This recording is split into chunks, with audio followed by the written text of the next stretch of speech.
আসমান জমিনে সৎকর্মশীল যত আল্লাহর বান্দা রয়েছেন সকলের জন্য যেন আপনি দোয়া করলেন সুবহানাল্লাহ। এবং কি আপনার নিজের সন্তানের জন্য, নিজের স্ত্রীর জন্য, নিজের পরিবারের জন্য, নিজের ভাইয়ের জন্য, মুসলিম ভাইয়ের জন্য, সমস্ত জাহানের আসমান জমিনে যারা আছে সৎকর্মশীল সবার জন্য যেন আপনি দোয়া করলেন।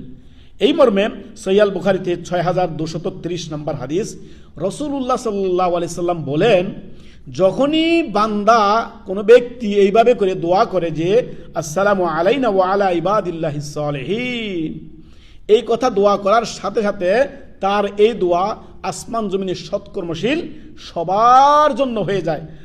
নবী সাল্লাল্লাহু আলাইহি ওয়াসাল্লাম বলেন, আসাবা কুল্লু আবদিন সালিহিন ফিস সামাই ওয়াল আরদ, সমস্ত মানুষ যারা আসমানে ফেরেশতারা আছে, আসমান জমিনে যত মানুষ রয়েছে আল্লাহর বান্দা সৎকর্মশীল সবার জন্য যেন আপনি দোয়া করলেন। চিন্তা করেছেন কখনো? আমরা চিন্তা করি না যে প্রত্যেক সালাতে, সেটা ফরজ সালাত হোক, সুন্নত হোক, নফল হোক, তাহাজ্জুদ হোক, ইশরাক হোক, সালাতুদ দোয়া হোক, যাই কিছু হোক না কেন, সালাতের মধ্যে আমরা কি পড়ি? আত্তাহিয়াত পড়ি না? এই আত্তাহিয়াতের মধ্যে সমস্ত সৎকর্মশীলদের জন্য আমরা কি করি? দোয়া করি।